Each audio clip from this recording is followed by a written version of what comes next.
System is different. They are not the same.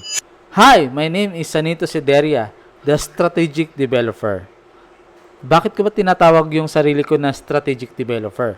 So para hindi ako mahirapan mag-explain, I will show you na lang what I do. Ano ba ginagawa ng isang strategic developer? Actually, ang ginagawa namin ay system development, no? Online system. Yung process. Kasi madali lang sabihin na gawan mo ko ng website, gawan mo ko ng funnel, pero ang totoo niyan, marami siyang process na pinagdadaanan. Back-end, which is yun yung hindi alam ng karamihan. Kasi siyempre, ang makikita na lang nila yung mga ads, yung mga nakikita nilang video, tapos mapupunta lang sila sa website, tapos wala na. Yun lang yung makikita nila at yung mismong event o kung mayroong offer na event. So, papakitaan ko kayo, no? Sample lang ko kayo, no? Ng isang online system. Yan, okay, dito sa ating system.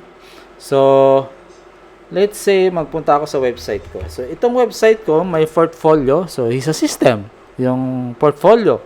So, makikita mo dito na meron akong mga button, no? So, pero, akala nyo, profile lang siya, pero pag tiningnan mo, meron siyang mayroon siyang system na gumagana. Ano yon? Once na clinic mo to, merong calendar, mamimili yung client, tapos magkiklik sila ng anong time, tapos kiklik nila yung next step, ilalagay nila yung name, then after na magko-confirm ng booking. Yung system, ang gagawin ay ibubuk sa calendar, i-confirm, tapos manonotify si client kung sino yung nag-book, tapos ako din manonotify as owner nitong portfolio na to. So that's a booking system or portfolio with booking system. So ngayon pakitaan ko naman kayo ng isang system na ginawa ko sa isang client. Ito naman ay sa isang client ko na may isa content creator, a travel content creator. So meron siyang ino-offer na cheat sheet sa kanyang mga audience. So ang cheat sheet niya nasa Google spreadsheet. So ang ginawa ko kasi medyo clunky, medyo makalat kapag yung tao hindi techie, mahirapan siyang i-navigate yung mga content. So tayo ginawa natin siya ng content. So meron tayong calculator. Once na nakita nila to, nagka-interest sila, kiklik nila yan. Merong video sila na makikita, mapapanood, magpi-play, ganun po yung mangyayari. Tapos, once they are interested, ang mangyayari, magkiklik sila sa book a click. Tapos yun, magkaka-commission si client. So, that's the system. O, isa pa sa system, no? Meron tayong ginawa ng booking system ng isang law firm. Ayan. So, same din. So, once nag-click ng book, merong calendar, mag-o-open yung bakante, tapos kiklik yung continue, same. Tapos meron din tong yung merong appointment na mayroong payment. So magbo-book, tapos mag-enter, tapos ayun kung so can see, mag-upload sila ng payment, proof of payment nila. So that's the system. Ako naman, meron ako last time lang ito. Isa one-day event. So meron siyang one-day event si Sir Jason Law. Ang goal niya is makapagbenta ng ticket sa Davao. So, ang goal dito ay 3-step sales page, which is kasi ang binibenta natin ticket. Pero yung system na gumagana dito, like I said, yan, may video siya. Tapos, yan, may timer. Yan, sa system, no? Tapos, may button, etc. Lahat ng info na kailangan. So, di na natin yan na-explain, no? May testimony. Once na-click nila yung button para bumili ng ticket, mag-o-open nila sa another page. Tapos, ayan, dito sa page na to, ilalagay yung name ng client, tapos ilan yung quantity, tapos mag-upload sila, magpipili sila ng payment, 'di ba? So yan, it's a system, no?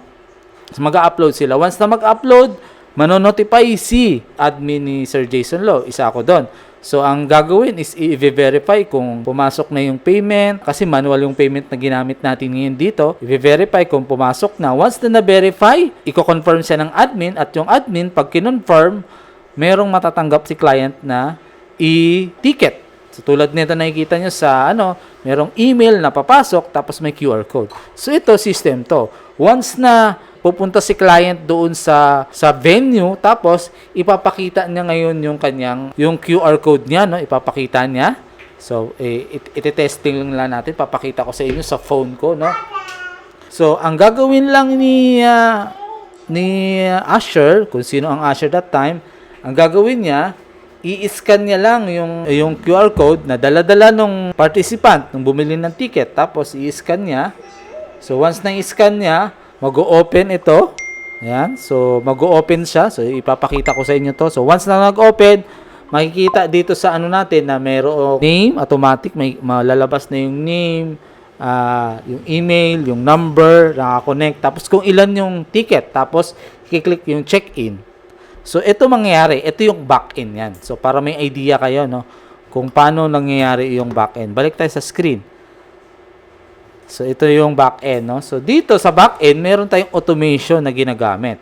So dito, once na bumili ng ticket, again, yan, merong automation na nangyayari. So, ito yung system na tinatawag.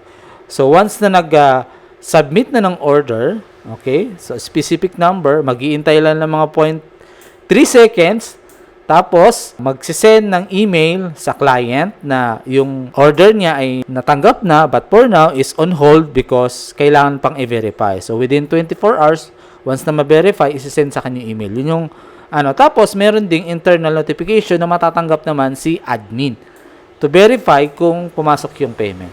So ngayon, ito yung pangalawa na system, na flow na automation. Once na na-verify, ang mangyayari ay i-confirm ni admin yung payment. So once na na-confirm, after 3 seconds, magkakaroon siya ng tag. Itong tag, ito yung palatandaan na itong tao na to ay bayad na siya. Tapos, ngayon, meron kaming mathematical na ginagamit, which is a calculator mathematical, kasi para malaman namin kung ilan yung quantity ng ticket niya. So, ganun yung ginawa natin, no? So, hindi ko na siya papakita kung paano yung process, no? More on division lang siya, tapos plus. Tapos, ang ginawa ko, para pag sakaling mag-order siya ulit, mapa-plus ulit yung bagong order niya at hindi ma-erase yung dati. Kung meron ako umorder na siya ng dalawa, tapos umorder ulit siya ng dalawa. So, dapat yung quantity ng ticket niya magiging 4. So, ganun yung mangyayari. Tapos, ayan, makakatanggap ngayon, after 3 seconds, makakatanggap si client or yung participant ng email na may e-ticket. So, ganun yung system ng So, ngayon, next flow, yung check-in. Ito naman yun, yung araw mismo ng event. So, dito, once na scan, ang mangyayari, magkakaroon ng tag na nag-check-in na itong tao na to. Tapos, yung yung ticket niya mababawasan kung ilan yung value ng ticket niya na nandoon. So, kung isa lang yon, malamang magiging 0 na yon. Kung 5 yon, magiging 4 na lang yon.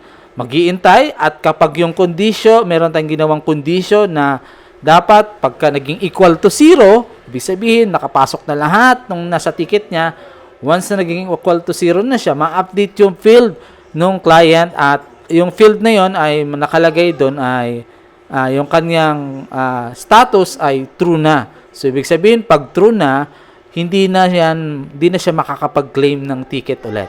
Or, hindi niya na magagamit yung QR code niya. So, kung ilan lang talaga yung binili niya, yun lang yung magagamit.